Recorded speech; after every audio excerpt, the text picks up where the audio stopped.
Assalamualaikum warahmatullahi wabarakatuh. Alhamdulillahi rabbil alamin. Allahumma salli ala sayyidina Muhammad wa ala ali sayyidina Muhammad.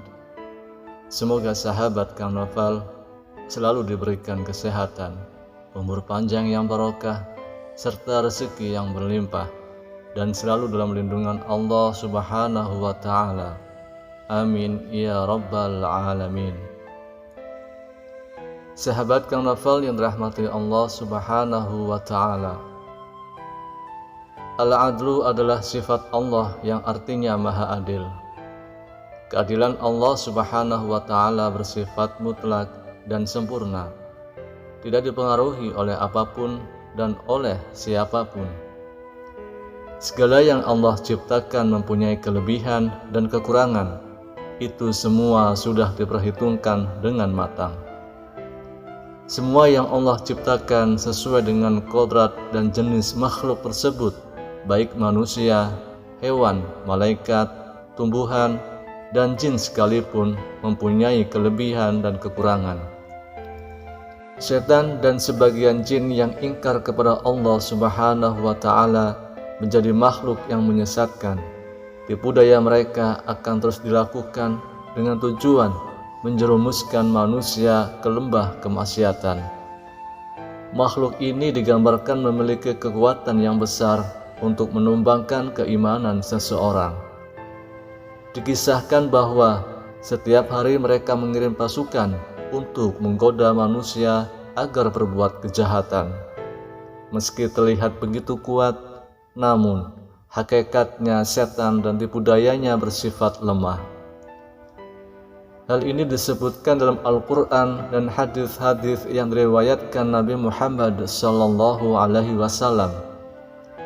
Dengan mengetahui kelemahan ini, manusia diharapkan bisa menjauhkan dari godaan setan dan jin. Berikut 6 hal yang dapat melemahkan setan dan jin. Yang pertama, orang-orang soleh. Kelemahan pertama setan adalah orang-orang soleh yang beriman kepada Allah. Hal ini dijelaskan dalam Al-Quran dan ketika setan berdialog dengan Allah Subhanahu wa ta'ala, yang artinya, Iblis berkata, "Ya Tuhanku, oleh sebab Engkau telah memutuskan bahwa aku sesat, pasti aku akan menjadikan mereka memandang baik perbuatan maksiat di muka bumi. Dan pasti aku akan menyesatkan mereka semuanya, kecuali hamba-hamba Engkau yang mukhlis di antara mereka." Quran Surah Al-Hijr ayat 39 dan 40. Ahli tafsir mengatakan bahwa ayat tersebut menerangkan setan itu dapat menguasai manusia karena dosa-dosa yang dilakukan. Namun, ketika manusia melakukan hal-hal yang baik dan beramal soleh, maka mereka akan takut dan dengan sendirinya meninggalkan manusia. Yang kedua, keteguhan iman Umar bin Khattab. Setan dan jin juga sangat takut dengan salah satu khulafaur rasyidin, yaitu Umar bin Khattab. Dalam sebuah riwayat dijelaskan bahwa jika setan atau jin berjalan harus berpapasan dengan Umar, maka mereka memilih untuk memilih jalan yang lain. Mereka tidak berani jika harus berhadapan muka dengan Umar bin Khattab. Hal ini disebabkan karena Umar betul-betul memegang ajaran agamanya dengan benar serta menancapkan keimanannya dengan tangguh. Hal ini membuat setan ketakutan dan membuat mereka lari. Dalam sebuah hadis, Rasulullah SAW bersabda kepada Umar, "Sesungguhnya setan sangat takut olehmu, wahai Umar." Hadis riwayat Tirmidzi. Ternyata tidak hanya kepada Umar saja, golongan ini juga takut dengan orang-orang yang beriman dan betul-betul menjaga keimanannya. Dalam Al-Bidayah wal Inayah, Ibnu Katsir telah mengutip sebuah hadis berikut ini. Sesungguhnya orang mukmin akan dapat mengendalikan, mengalahkan setannya sebagaimana salah seorang dari kalian yang dapat mengendalikan untanya ketika bepergian. Hadis riwayat Ahmad.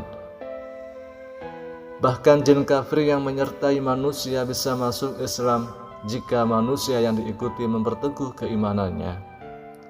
Hal ini sebagaimana disebutkan dalam sebuah hadis riwayat Imam Muslim berikut ini, yang artinya Rasulullah SAW bersabda, "Tidak ada seorang pun kecuali ia disertai oleh seorang korin penyerta dari jin dan seorang korin penyerta dari malaikat." Para sahabat bertanya, "Apakah termasuk Anda juga, wahai Rasulullah?" Rasulullah menjawab, "Iya, termasuk saya. Hanya saja Allah menolong saya sehingga jin itu masuk Islam dan tidak pernah menyuruh saya kecuali untuk kebaikan." Hadis riwayat Muslim. Kemudian yang ketiga, jin atau setan tidak dapat menyerupai Rasulullah Shallallahu Alaihi Wasallam.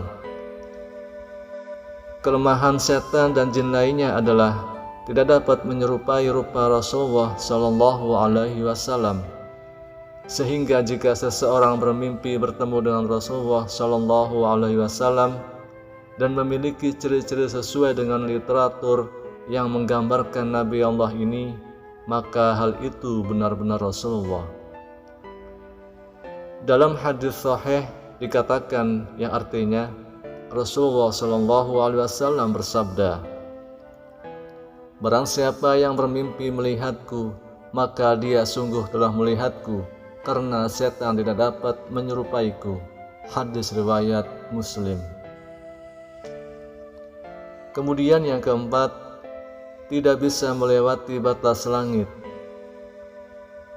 Setan dan jin memang bisa bergerak cepat dan terbang layaknya malaikat, namun mereka tidak akan bisa menembus batas langit tertentu yang bisa dilewati oleh malaikat. Jika dipaksa melewati batas yang ditentukan, maka mereka akan hancur dan mati. Karena itu pula, jin tidak dapat mengetahui dan mencuri informasi dari langit, sehingga apa yang dibisikkan ke tukang-tukang ramal dan dukun adalah kebohongan semata. Yang kelima, pintu yang ditutup dengan menyebut nama Allah. Setan dan jin juga tidak bisa memasuki pintu yang ditutup dengan menyebut nama-nama Allah.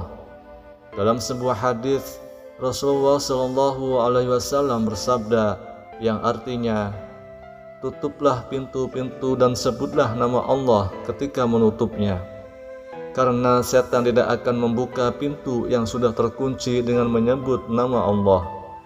Tutup juga tempat air minum dan bejana-bejana kalian sambil menyebut nama Allah, meskipun kalian hanya menyimpan sesuatu di dalamnya. Dan ketika hendak tidur, matikanlah lampu-lampu kalian."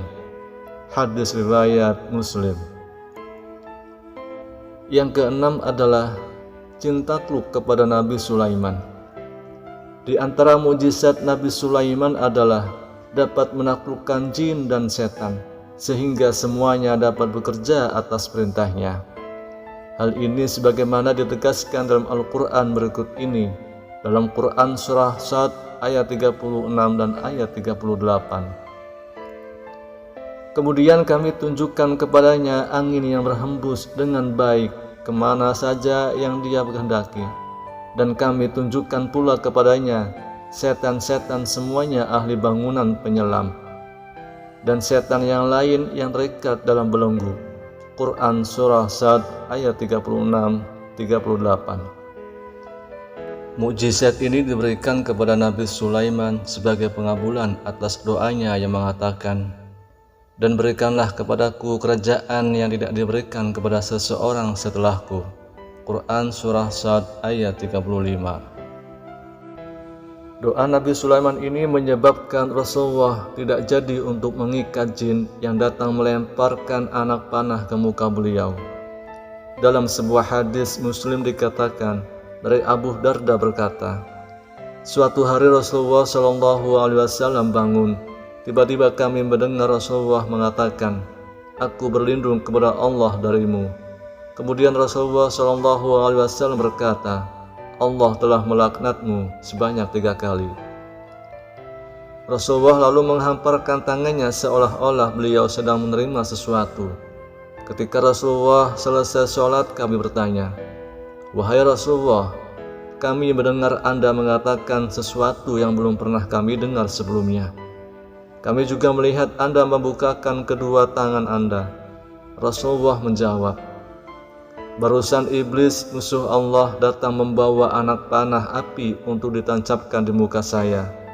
Lalu saya berkata, aku berlindung kepada Allah darimu sebanyak 3 kali. Kemudian saya juga berkata, Allah telah melaknatmu dengan laknat yang sempurna sebanyak 3 kali.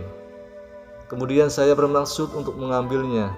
Seandainya saya tidak ingat doa saudara kami Nabi Sulaiman, tentu saya akan mengikatnya sehingga menjadi mainan anak-anak penduduk Madinah." Sahabat kaum nafal yang dirahmati Allah, demikianlah 6 hal yang membuat setan dan jin lemah. Semoga Allah Subhanahu wa Ta'ala melindungi kita semua dari godaan setan-setan yang terkutuk. Amin ya Rabbal Alamin. Demikian yang bisa saya bagikan. Semoga ada manfaatnya untuk kita semua. Assalamualaikum warahmatullahi wabarakatuh.